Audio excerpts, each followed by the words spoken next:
আসসালামু আলাইকুম, আপনারা সবাই কেমন আছেন? আশা করি অনেক ভালো আছেন। আল্লাহ তাআলার অশেষ রহমতে আমরা অনেক ভালো আছি। তো প্রতিদিনের মতো আবার নতুন একটা ব্লগ শুরু করলাম। তো আমার যা হলো কিনে আনছে আপনার কি বলে ফ্রিজ কিনে আনছে আমাদের বাড়িতে একটা ফ্রিজ। এই ফ্রিজটা আমি অনেক আগে আনছি, যখন আমাদের এখানে নতুন নতুন কারেন্ট আসছে তখন, মানে কারেন্ট আসছে তার মনে হয় বছর খানিক গেছে, তখন হলো এই ফ্যানটা কিনে আনছিলাম। একদিন আমার শাশুড়ি এক বাড়িতে, মানে ওই বাড়িতে নতুন ছিল, অনেকেই চিনবেন, সাদিয়ার শ্বশুর বাড়িতে। তখন সাদিয়ার বিয়ে হয় নাই। আমার শাশুড়ি মাছ ধুইতে গেছিলো, মানে অনেক সুন্দর কতগুলো মাছ আনছিল। তো সেই মাছ ধুইতে গেছে, আমার শাশুড়িকে না করে দিছিল। তখন আমার খুব খারাপ লাগছিল যে কটা মাছ ধুইতে গেছে না করে দিছে, মানে এর আগে আমরা কখনো কারো ফ্রিজে যাইনি। তো সেই মানে যখন আমার শাশুড়িকে না করছে তখন আমার খুবই খারাপ লাগছে। তার কিছুদিন পরেই 2-3 দিন পরে আমি হলো আমার শাশুড়ির জন্য ফ্রিজ নিয়ে আসছিলাম, মানে কিনা। তো আমাদের এই ফ্রিজটা হলো আমরা যখন নিলাম তখন তেমন কারো ফ্রিজ ছিল না। গ্রামের অনেক মানুষজন আইসা আমাদের ফ্রিজে, গ্রামের অনেক মানুষই আমাদের ফ্রিজে হলো আইসা মাছ মাংস যা কিছু তরকারি এগুলো রাখতো। আর এখন দেখেন কত মানে যুগটা কীরকম হয়ে গেছে, যা একটা বাড়িতে 3টা করে ফ্রিজ আছে। আমাদের বাড়িতে 3টা ফ্রিজ, একটা হলো আমার ছোটো চাচা শাশুড়ির, এখন ভাবি, আবার আমাদের একটা। তো এই মিলা কত হয়ে যায় না, আবারও দেখা যাইতেছে আমারও লাগতে পারে একটা। এরকম করতে করতে মানে প্রত্যেকটা ঘরে ঘরে ফ্রিজ থাকার দরকার। আর তখন একটা গ্রামে একটা ফ্রিজ ছিল, তা সবাই মাছ মাংস রাখতো, তাও মানে খালি থেকে যেত।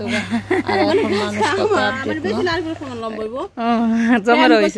দেখো কতটি কাঁঠাল হয়েছে, মাশাআল্লাহ।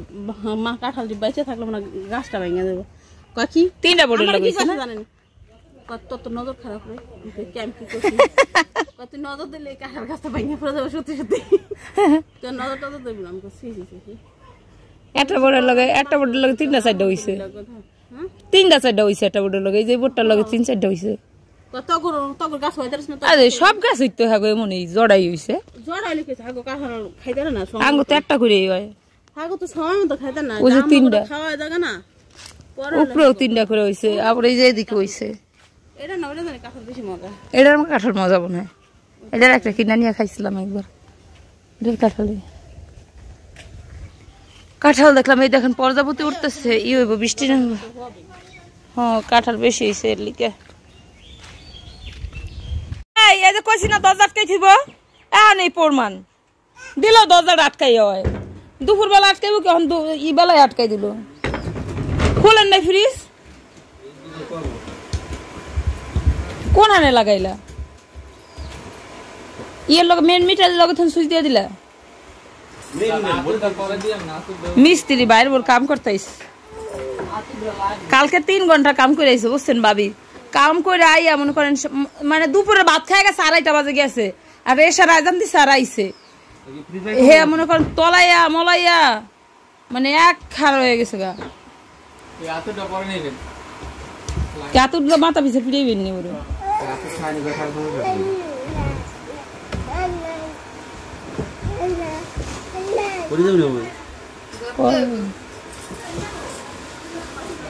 বিয়ের বল আছে কি দত্ত হুদয় আমার মাইয়া হুদয় ফাইজলাই মারে না। হ্যাঁ তাহলে একটা পার সিরিয়ে এলাইতেন তাহলে তুই তো এটা আলানকে রাখে কি করবে এটা রে? মাউন মাল দিয়ে দিয়ে বাচ্চা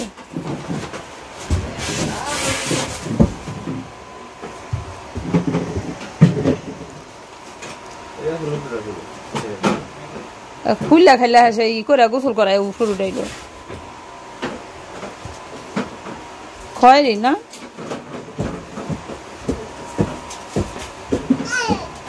এই মোহাম্মদ, মোহাম্মদ এটা ভিতরে ঢোক, ও পাশ এটা ভিতরে ঢোক।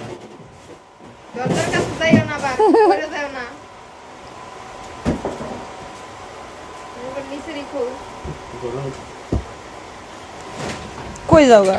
ফ্রিজে তন্ত্র সরাইলাম।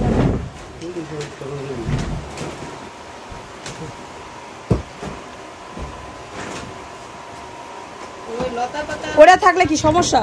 আরে কেন?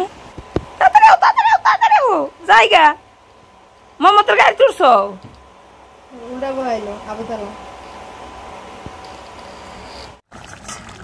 অনেক সহজ একটা পদ্ধতি আজকে আমি বলি আপনাদের। আমার এই তরকারি তো প্রচণ্ড পরিমাণে হলো লবণ হয়ে গেছিল গা, মানে অনেক বেশি লবণ হয়ে গেছিলো, ভাতেও হইতো না। তো বেশি লবণ হলে কিন্তু ভাত খাওয়া মজা নাই। এই জন্য আমি ঘরে শসা ছিল, সেই শসাটাই দেখুন পিস পিস করে কাইটা দিয়ে দিলাম, যাতে লবণটা যেন ওই শসায় খায়। কারণ আলুতে ততটা কিন্তু হয় না, আলু জাল দিলে আরও লবণাক্ত হয় কিন্তু না, এই জন্য এটা দিয়ে দিছি। একটা আলু দিছি শুধু মানহার জন্য।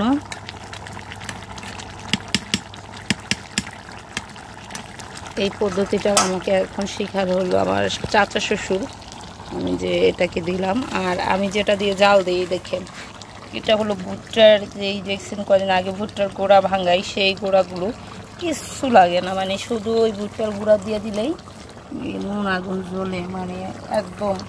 যদি এটা চুলা ভর্তি করে আমি সকালেও দিছি, কালকেও দিছি। আমি যখন প্রথম এই ভুট্টার গোড়াগুলো হলো আপনাদের ভাই আমাকে ঘরে আইনা দিছে, পাওয়ার দেখা আইনা।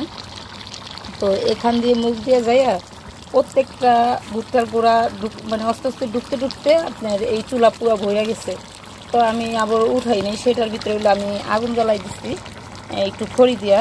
তো এমন জ্বলছে, সেই এক চুলা ভুট্টা পড়তে আমি মনে করেন যে ভাত রান্না করছি, ডাল রান্না করছি, তারপরে আপনার রান্না করছি, মাছ রান্না করছি, ভাজি করছি, আপনার কি বলে করলা ভাজি করছি। মানে জাস্ট অল্প কটা মানে দেওয়া লাগছে শেষমেশে আমার, সেই জলতেই রয়েছে, গ্যাসের চুলার মতো জলতেই রয়েছে। আর যখন মানে এটার ভিতরে বেশি করে দেওয়া হয় তখন এত জলে মানে ভাতের পানি পড়ে যায়। তো আস্তে আস্তে জ্বলতে, মানে গ্যাসের চুলা যেরকম জ্বলতে আমার সব রান্নাবান্নাগুলো কমপ্লিট হয়ে গেছে না। আমার তো খুব ভালো লাগছে এই খড়িটা।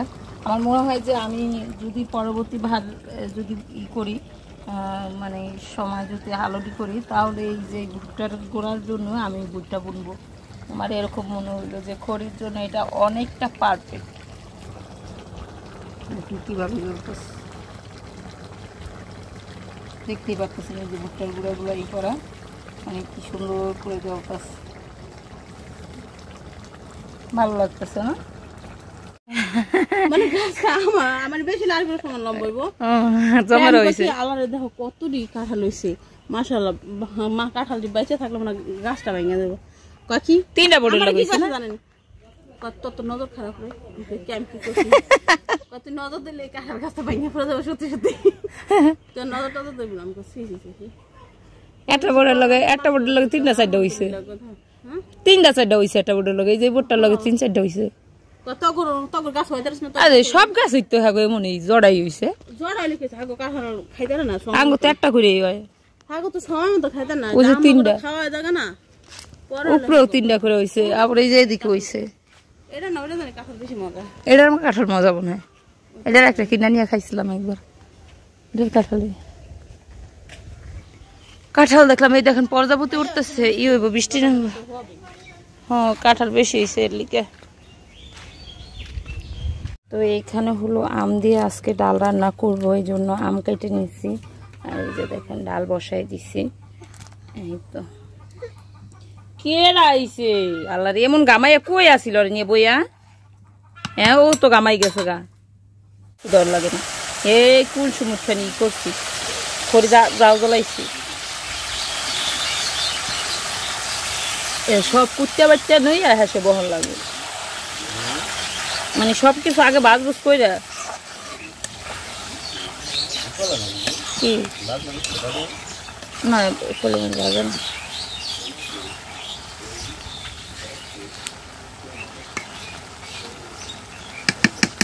যাও তুমি খাও গা, টাকা দাও তো। দেখেন কত বড় একটা আম, ভাবি হইলো আমাকে ঠান্ডা পানি খাইতে হইলো, দাওয়াত দিছে। মোহাম্মদ আসুমনি তোমাকে ঘরে ঠান্ডা পানি খাওয়াইবা ঘরের দরজা আটকাই থিও না দুপুর বেলা আবারও ঠান্ডা পানি আগের পিছে হ্যাঁ আরে নাক দা কি